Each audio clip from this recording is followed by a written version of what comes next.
किताब भी रहेंगे, हिजाब भी रहेंगे। मैं देखूंगा किसका दम है जो हमारे बेटियों को बताएंगे हिजाब मत लगाओ। मैं देखूंगा, ये कयामत दिन तक कायम रहेंगे। और हमारे बेटियों से मैं ये रिक्वेस्ट करना चाहता हूँ कि हिजाब पहन के रखो। आपका कोई, जब तक कश्मीर धरती पर बब्बर शेर जिंदा है तब तक जम्मू कश्मीर की बेटियों की कोई टेंशन की ज़रूरत नहीं है। जो हमारी बेटी किसी न किसी वक्त MP बन जाएंगे, वो हिजाब पहनकर पार्लियामेंट में जाएंगे।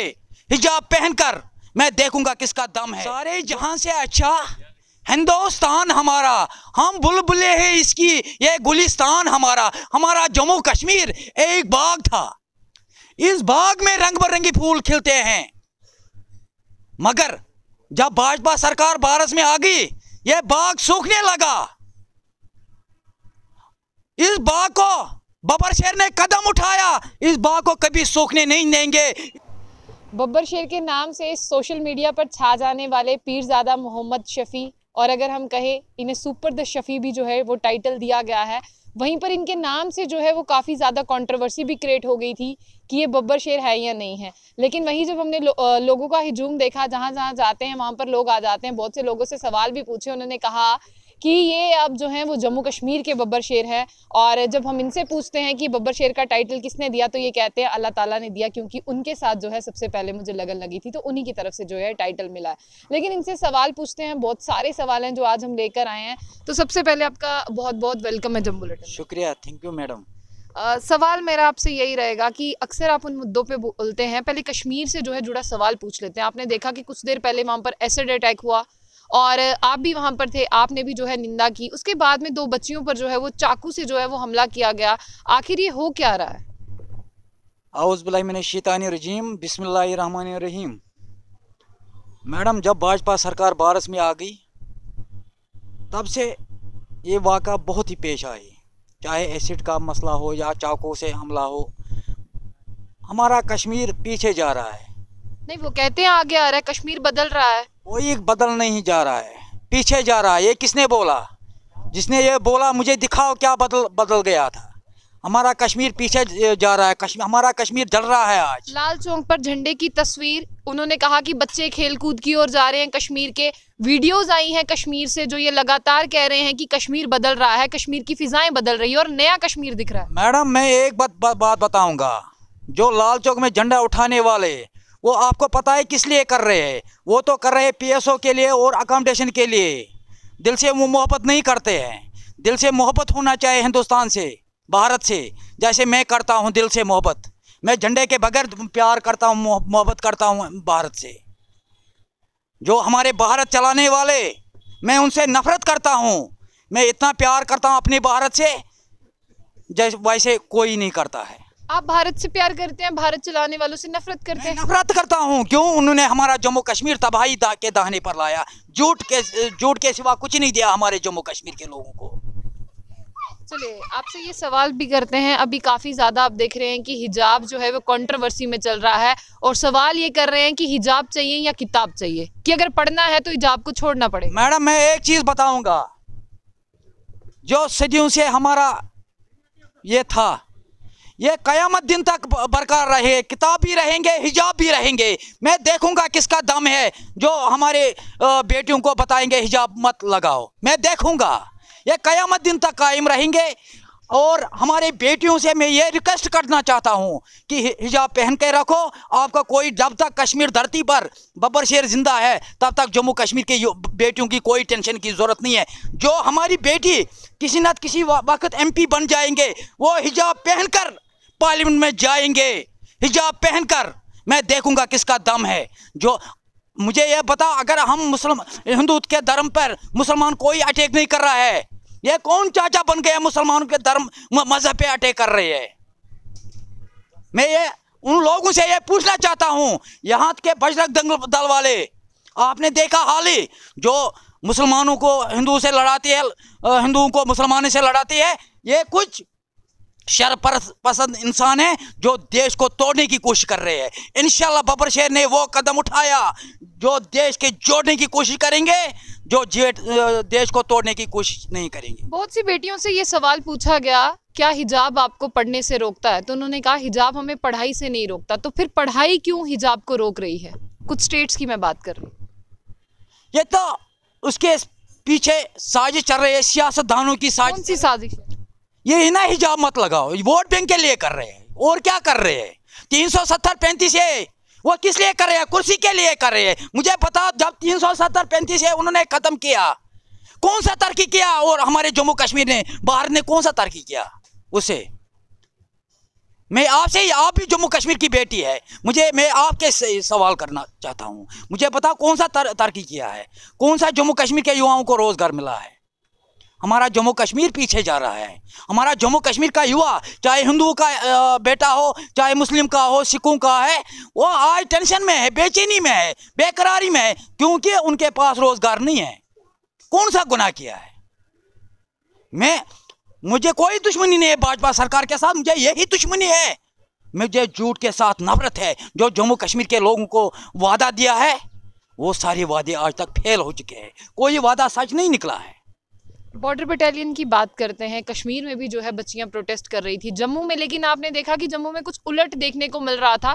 शायद वो 3 से ज़्यादा बार प्रोटेस्ट कर चुके हैं, लेकिन 3 बार जो है उन्हें डंडे खाने पड़े हैं, और 3 बार उनसे किस तरह का व्यवहार किया गया आपने भी लगातार देखा होगा। तो जिस तरह से हमारे प्रधानमंत्री जी कहते हैं कि बेटी बचाओ बेटी पढ़ाओ, तो आपको क्या लगता है बेटी को पढ़ने के बाद उसके साथ ये सलूक किया जाना चाहिए?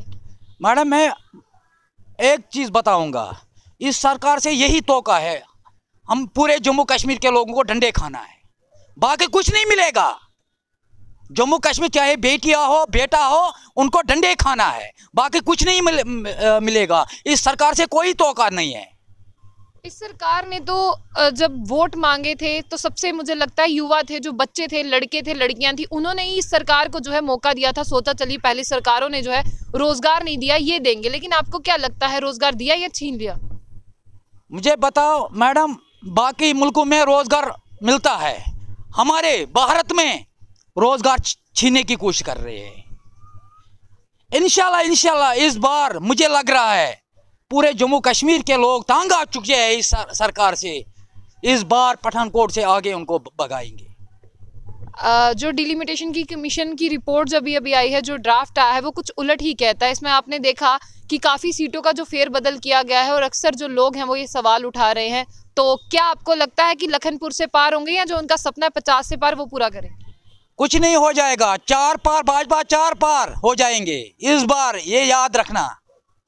वो जो डिलिमिटेशन उन्होंने बनाया, किस लोगों से उन्होंने मशवरा किया? किस गरीब जनता से उन्होंने मशवरा किया? जम्मू कश्मीर के लोगों के साथ मशवरा किया।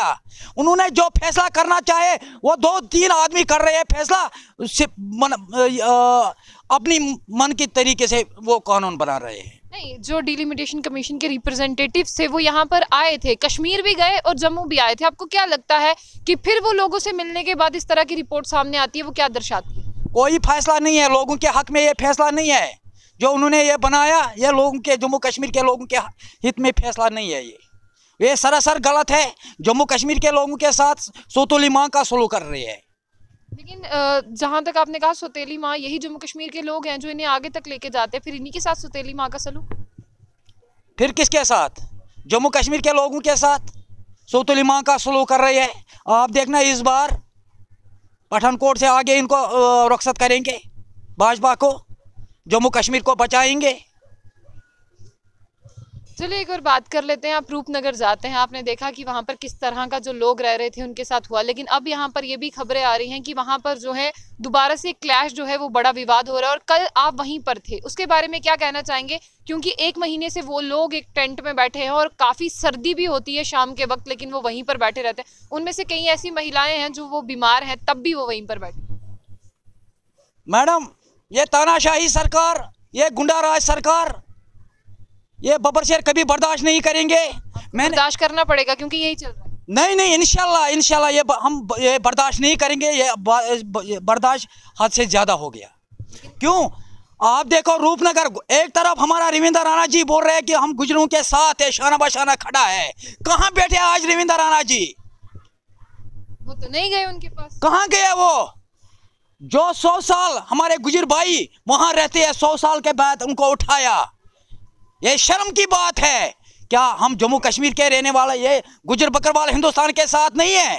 ये किसके साथ है? आज 100 साल के बाद गुजर बकरवालों के साथ जाति हो रही है। ये बब्बर शेर कभी बर्दाश्त नहीं करेंगे, बर्दाश्त चाहे गुजर हो, चाहे मुस्लिम हो, चाहे हिंदू हो, सिख हो। मैं मरते दम तक बब्बर शेर उनके साथ शाना बशाना खड़ा हूँ। जहाँ जहाँ हमारे जम्मू कश्मीर में जुल्म चल रहा है, ये बब्बर शेर मिटाते रहेंगे, ये बब्बर शेर कभी उबारने नहीं देंगे। बर्दाश्त नहीं करेंगे, आपको उठा के हवालात में बंद कर देंगे।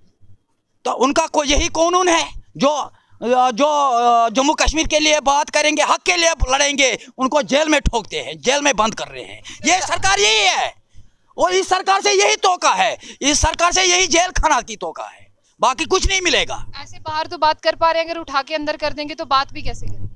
इंशाल्लाह बब्बर शेर ने पूरे जम्मू कश्मीर के युवा बब्बर शेर बनाया। एक शेर बंद हो जाएंगे, हजारों की शेर पैदा हो जाएंगे। शेर ना किसी को डरता है, ना शेर किसी को झुकता है। एक सवाल आपसे और करूंगी, कब से जो है इलेक्शन की राह सब देख रहे हैं कि इलेक्शन होंगे, लेकिन आप देख रहे हैं लगातार इलेक्शन जो है आगे ही होते जा रहे हैं, लोगों को चुनी हुई सरकार नहीं मिल रही है। आपको क्या लगता है इतना डिले क्यों हो रहा है, इतनी लेट इलेक्शन क्यों करवाए जा रहे हैं? ये तो उस सरकार से सवाल करना चाहिए मैडम। नहीं पूछते हैं, जवाब सरकार की मर्जी नहीं है अभी इलेक्शन करने का। मैं यही बोल रहा हूँ, मुझे कौन सा दुश्मनी है, मुझे यही दुश्मनी है। बाकी मैंने उनके घर के लिए कुछ नहीं मांगा। मैं दिल्ली में गया था 5 दिन। हमारा जम्मू कश्मीर के युवा पीजी करके, डिग्री करके आज ड्रग्स की तरफ जा रहे हैं। मैंने वो निमंत्रण डाला, मैंने जम्मू कश्मीर का डिलीवेजर 70-80 हज़ार जो काम कर रहे हैं उनके लिए काम मैंने डाला वो। और जम्मू कश्मीर का पुलिस जो बाहर के सीआरपी वाले, उनको 17,000 रिश्वत की अलाउंस मिल रहा है। जे.एंड.के पुलिस 70 रुपया रिश्वत की अलाउंस मिल रहा है। 24 घंटे हमारा जे.एंड.के पुलिस सीआरपी वालों से ज़्यादा ड्यूटी दे रहे हैं। क्या उनको हक नहीं मिलना चाहिए? और जम्मू कश्मीर का एसपी हो, हमारा प्राइम मिनिस्टर साहब लाखों की सूट पहनते हैं। मैं अगर गिला शिकवा करूंगा अपने प्राइम मिनिस्टर से करूंगा, मैं पाकिस्तान के प्राइम मिनिस्टर से नहीं करूंगा। मैं अगर कुछ हक मांगता हूं अपने प्राइम मिनिस्टर से मांगता हूं। मैं भीख नहीं मांगूंगा, मैं हक मांगता हूं। जो हमारे ट्रेड वाले बिजनेसमैन है पूरे जम्मू कश्मीर में, किसान, उनका भी मैंने डाला। उनको किसान वो लोन वो माफ होना चाहिए, क्योंकि जम्मू कश्मीर चल रहा है। जम्मू कश्मीर के लोग गरीबी की तरफ जा रहे हैं। क्या हमारे हक नहीं है बोलने का? ये किसी का दम नहीं है। मैं देखूंगा किसका दम है जो मुझे बोलने में रुकाएंगे। मैं घर के लिए नहीं मांग रहा हूं, मैं जम्मू कश्मीर के खासकर जो युवा है, चाहे बेटा हो चाहे मेरी बेटियां हो, उनके लिए मैं ये लड़ाई लड़ रहा हूं, ये जंग लड़ रहा हूं। तब तक मैं पीछे नहीं हटूंगा जब तक जम्मू कश्मीर के युवाओं को मैं इंसाफ दिलवाऊंगा। चलिए, आपने कहा ना मैं अपने लिए नहीं मांग रहा हूँ, मैं युवाओं के लिए मांग रहा हूँ, लेकिन पिछले दिनों आप पे भी ये इल्ज़ाम लगे थे कि आप बार बार दिल्ली जाते हैं या कहीं जाते हैं, आपको अपने लिए कुछ चाहिए या आप कुछ लालची हैं। इस सवाल का जवाब दीजिए। या आप इलेक्शन के लिए कोई टिकट मांग रहे हैं? मैडम, वो अल्लाह ताला को पता है। मेरे पास पीएसओ भी उन्होंने छीन लिया, अकोमोडेशन भी छीन लिया। मैंने आज तक भीख नहीं मांगा सरकार से। नहीं चाहिए आपको? मुझे नहीं चाहिए, मुझे अल्लाह ताला का साया चाहिए। पीएसओ भी नहीं चाहिए? मुझे नहीं चाहिए। उन्होंने छीन लिया तो वो क्यों दोबारा मांगूंगा? मैं क्यों भीख मांगूंगा? वो उनकी मर्जी है, देंगे या नहीं देंगे। मतलब चाहिए या नहीं चाहिए? वो तो सरकार को पता है, देंगे या नहीं देंगे, वो सरकार को पता। आप मांगेंगे या नहीं मांगेंगे? तो भीख क्यों मांगूंगा? अगर उनको लग रहा है कि उनको देंगे तो दे दे, अगर नहीं लग रहा है तो मत दे दे। ऐसे में आप इतना बोलते हैं, आपको अपनी जान का खतरा नहीं है? मुझे डर है सिर्फ अल्लाह ताला का, बाकी किसी का डर नहीं है। वही मारने वाला है, वही बचाने वाला है, उसी को डरना है। जो उसी को डरेगा, बाकी किसी को नहीं डरेगा। बहुत बहुत शुक्रिया, थैंक यू।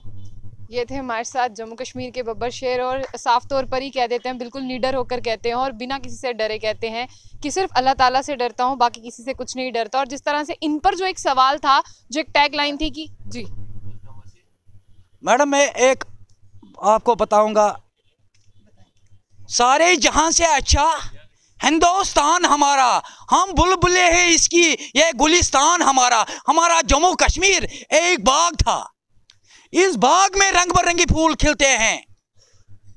मगर जब भाजपा सरकार भारत में आ गई, ये बाग सूखने लगा।